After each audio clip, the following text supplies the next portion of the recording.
Welcome to Paradise by Allyn Donnelson, originally published in Imagination Stories of Science and Fantasy, September 1954.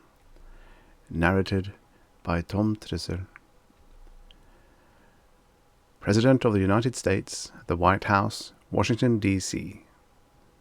Dear Mr. President, I don't know who else to appeal to about the fix I'm in, because I'm afraid I would be revealing top-secret material to someone who isn't entitled to hear it. That's why I wouldn't tell the FBI anything, and that's why I told them I don't want a lawyer. I know you've got lots on your mind, Mr. President, and I hope hearing about my blunder doesn't throw you off your game this weekend or anything like that, but I sure would appreciate it if you could find time to help me out. You see, I'm not a spy, and I sure didn't stumble into this stuff of my own accord, but how was I to know I was setting off a spark that had something to do with space travel? After all, when you stop to think about it, I only did what the foreman told me to, but he didn't know any better either, so I wouldn't want to get him in Dutch. You see, I work at the Diversified Metal Products Company up here in Chicago. I'm a spot welder, and one job I had to do about every 6 weeks was make 6 welds on a gidunk we called manhole cover. We didn't know what they were, except that they were something special for the signal corps, and they looked about as much like manhole covers as anything else. Well, the way the work is supposed to be scheduled, my welding job is the first thing after it comes off the presses, just before the little coils are put in. So the foreman comes over to me one night, it was October 10th, the last day of the World Series, and shows me one of the covers after it's been wired up. One of the welds has come loose, maybe because the material was dirty or something like that, and it looks like the whole thing will have to be scrapped.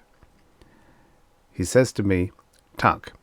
My name is Joe Peters, but they call me Tuck for Kentucky, where I come from. He says, "Tuck, do you suppose you can save this piece by welding it again, right there between those 2 coils?" I look the gidunk over, and there isn't much room to play around, but I decide it's not near enough the coils to melt the wires, so if I spoil it, so what? It'd be scrap anyhow. How was I to know the points or the welder would establish an electrical contact? So I take the piece and tell him I'll try it after I finish the truckload of stuff I'm working on. But along about coffee time, I go and burn my hand kind of bad on the welder, and have to get the nurse to bandage it up for me, and that slows me up a good bit.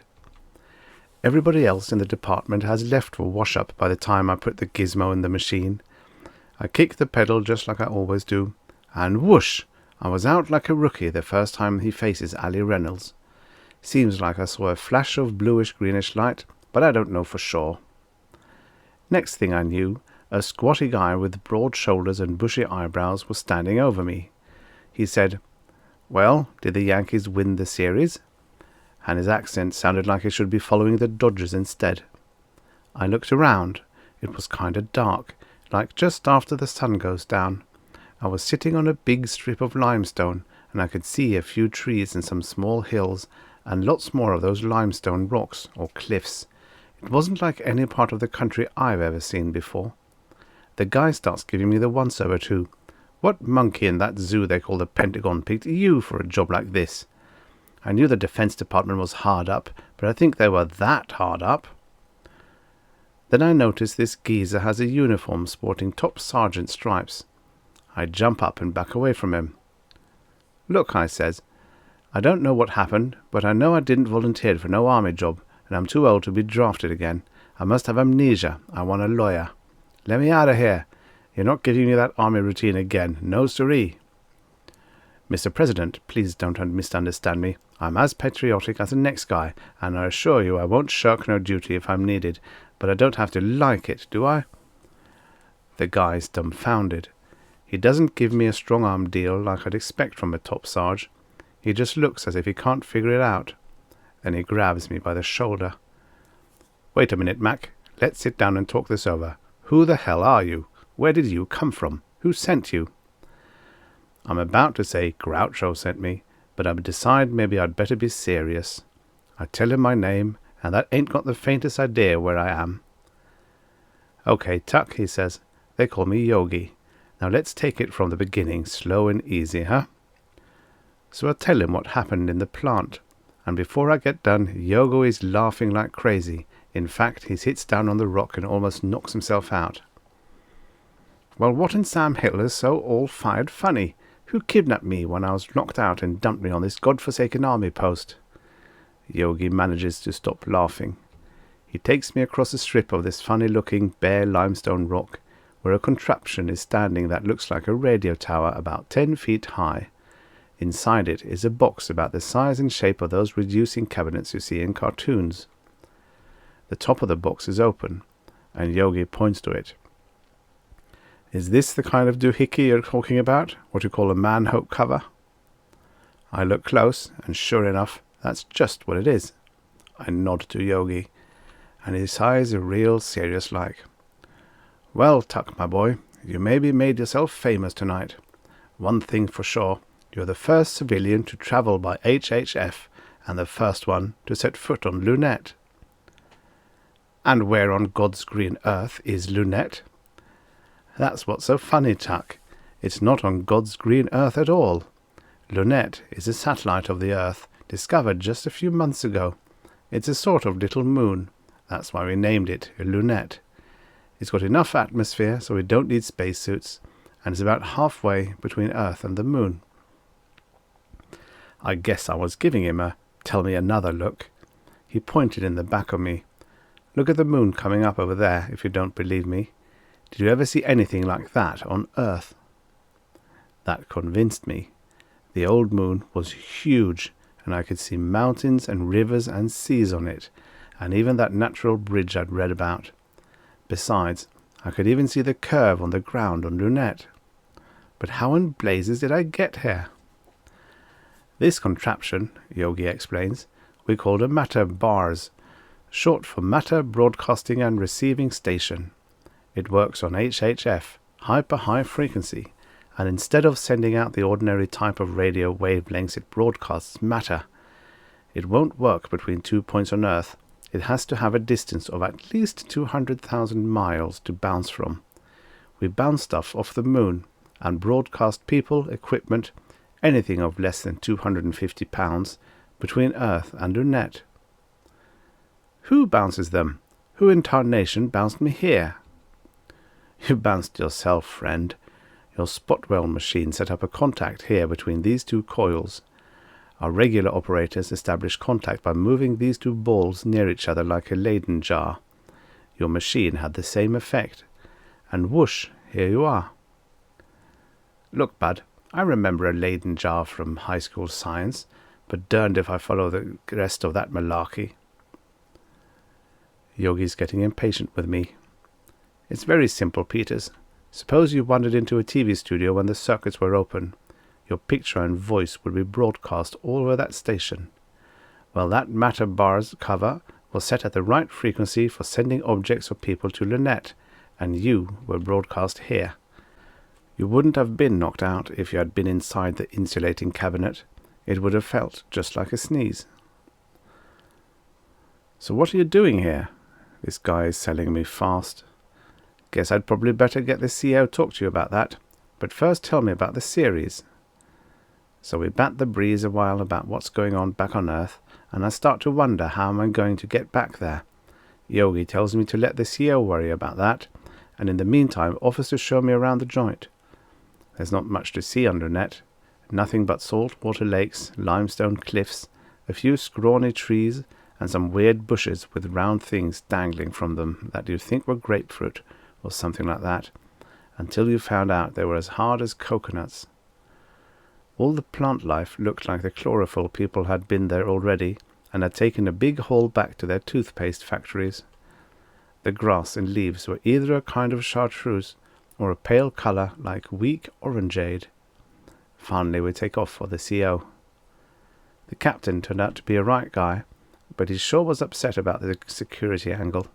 He couldn't help grinning, though, when Yogi said, "I still think it's damned funny that a civilian could stumble into a top-secret army base 100,000 miles from home." "Well, Peters," the captain said, We can't very well send you back tonight anyway, because both the regular station and the test station at your plant in Chicago are closed now. Under ordinary circumstances, I'd have to lock you up, but I don't see how you can escape from us. Go bunk with Yogi and let me think it over." He stopped us as we started out of the tent. "And men, keep your lips buttoned." We joined the fellows and talked about baseball for a couple hours. We organized a game for the next day, and I agreed to play shortstop, even though I'm hoping I won't be around for it. The captain's remarks hadn't made me feel too easy on that score. I asked Yogi on how come all the bicycles over by the Pueblo Castle, and he explains that they can be broadcast unassembled, where the parts to a jeep or any other big vehicle would be too heavy for the matter bars to handle. He says they're used by the crews assigned to surveying and mapping Lunette, making geological and botanical surveys, and that sort of thing. Yogi gets me a sleeping bag, and we stretch out under the stars in front of the limestone castle. Man, that thing is pretty in the moonlight, Mr. President. Lanterns hanging in some of the caves made it sparkle here and there like a giant hunk of jewelry, and I never breathed such fresh, sweet air as that any place.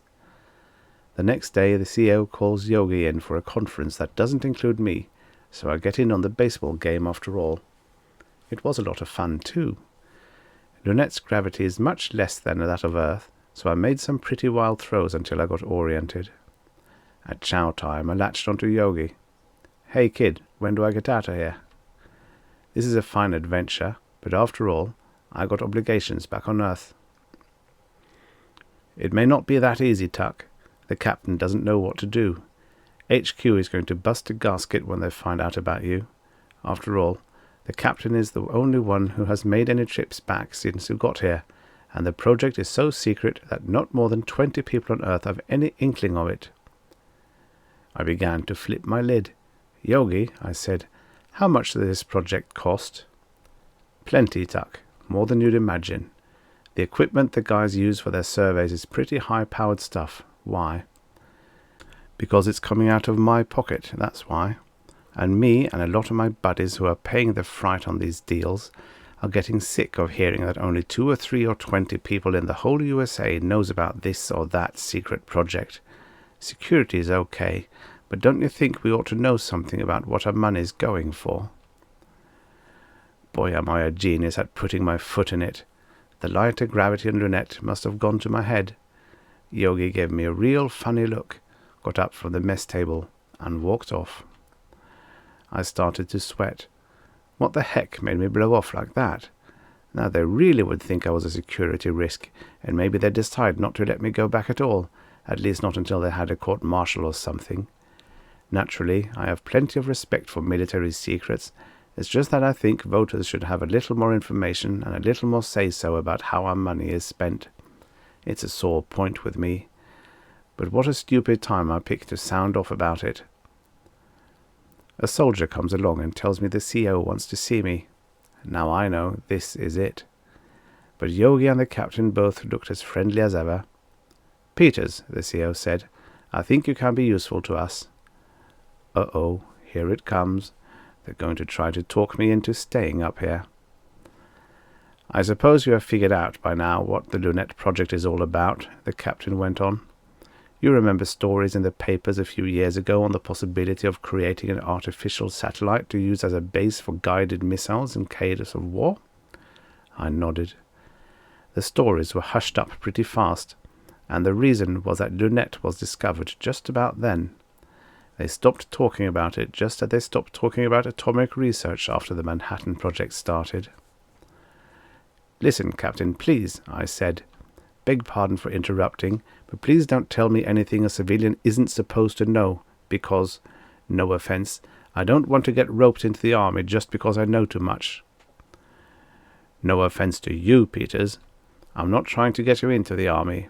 He grinned, and I felt a lot better. "Let me go on. Yogi tells me that he explained to you something about the matter bars. Did you understand it?" "Pretty well, sir. He should have been a teacher if he could make me see a glimmer of light in that stuff." The captain laughed, and Yogi got red. He was assistant professor of electronics at Columbia before the Signal Corps persuaded him to become a space cadet. My face was red then. Well, on the military nature of our mission, we have just a few more wrinkles to iron out, the captain went on. But something else has come up that we think has a lot more significance than guided missiles.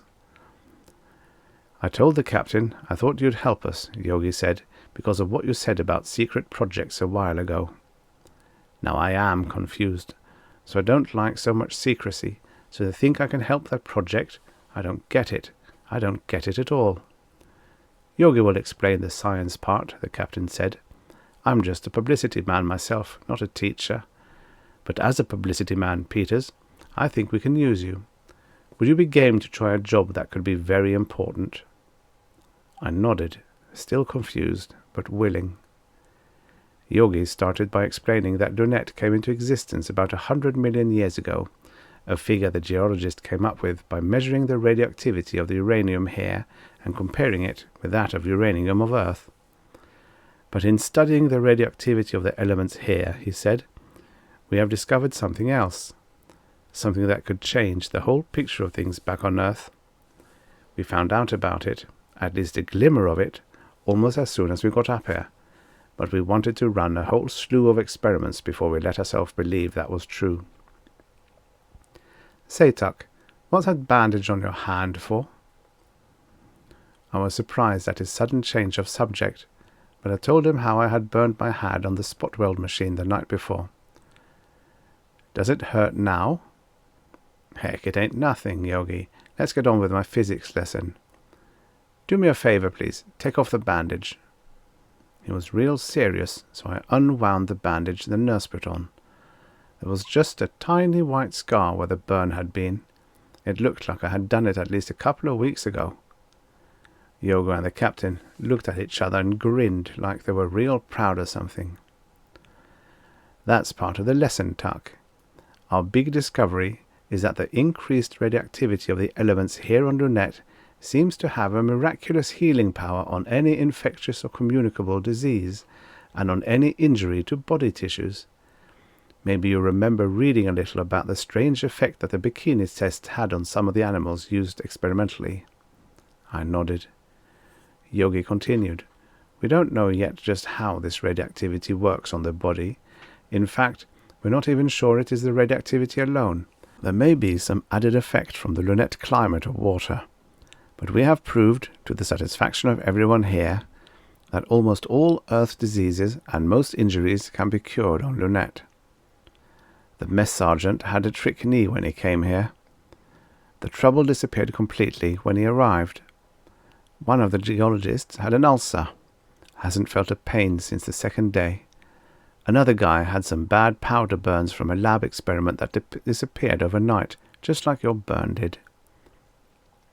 When we first suspected what was going on, we asked the crew at Silver Spring to send up white rats, guinea pigs, and dogs, with everything from cancer and TB through rabies to polio, and the results were 100% perfect, with complete recovery in every case inside of a week. And, this is important, they stayed cured when sent back to Earth. Yogi's eyes were burning like one of them gospel preachers at a revival, and his voice was shaking. I was catching the excitement myself. The captain took over the story. I suppose you're wondering what we want of you. I sure am. This is a big deal, isn't it? I looked at the little scar on my hand again, to convince myself nobody was kidding. Here's our problem, and our plan, Tuck. Yogi told me what you said about the taxpayers' right to know where their money is going, and it ties in with what a lot of us up here have been discussing. Most of our fellows are like Yogi, technicians who choose their line of work because they thought they could help make the world a better place to live in. Now that they have the chance to make the biggest contribution of their whole lives, they're all hemmed in by military rigmarole and red tape. It goes against the grain for scientists. You mean the army is keeping the place top secret so it can't be used for, well, a health resort? The captain nodded. I'm not arguing with the military reasons for security. Maybe they're right on that score. But in the meantime, thousands of people are dying every day of disease, needlessly, while the army keeps the secret that could end those deaths. The people will find out about it eventually, and I don't think they'll like it. Suppose your mother were to die of a cancer a few months from now, and you were to find out later that her death was unnecessary and that your own government could have stopped it. What would you think? How about it, Peters? Are you with us? What do you say?" The captain had been talking louder and faster till he was practically out of breath. "I'd got just one thing to say, Captain. My baby sister died of TB just before her 18th birthday last year. I can bet your bottom nickel I'm with you on this deal, right down the line. Just give me the scoop. I'll go along." Yogi and the CEO slapped me on the back. "They explained to me, Mr. President, all about this secret congressional hearing to be held on the Lunette project next week, and how I should go to Washington and get my congressman to spring me as a surprise witness, a civilian who had been to Lunette and knew the score. They knew all about what strings to pull to be sure I could get in, and they helped me figure out what I should say. They seemed to think that my word, the guy on the street or something like that, would carry some weight and make Congress see that the health angle on this Lunette project is a darn sight more important than keeping the secret of a guided missile station. Why, for Pete's sake, Mr. President, Uncle Sam owns Lunette, doesn't he? When the other side hears about this, they'll want to get in on it so bad they'll be awful anxious to stay in our good graces. Probably turn out to be an even better military defense than guided missiles." Time was important now, so just at 5 o'clock, when I generally report for work, Yogi and I walked down to the matter bars and shook hands. Yogi took a Polaroid picture of me standing there and gave me the print. "You know, Mr. President, I kind of hated to leave. That Lunette sure is a pretty place." Yogi moved the two little balls together, and sure enough, like he had told me, I felt like I was catching a fit of sneezing. That was all, and there I was back at Diversified in the restricted signal course section with the inspector staring at me.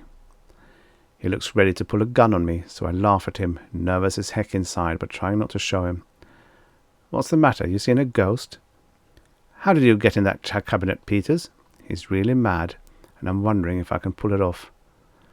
"Well, I know you spend all your time over here by yourself, so thought maybe someone should break the monotony. I just crawled in there a couple of minutes ago to surprise you." That was true in a way, wasn't it? "Don't do that again, Peters. No harm done, I guess, but if I had moved those two little balls together without seeing you in there, I don't know what would have happened to you." Maybe you don't, but I do, I thought to myself. I scrammed out of there as soon as I was sure I had him sold on my story. And that's all there is to the story, Mr. President, except that last week, like a darned fool, I had to drop that picture. It was one Yogi took of me with his Polaroid, standing by the matter bars with a bunch of Lunette coconuts. The boys call them Ike nuts, sir. So my foreman sees the manhole cover in the picture and thinks that something must be funny and turns it in to our personnel manager, and he turns it over to the FBI, and I wouldn't tell them anything, and here I am in the clink.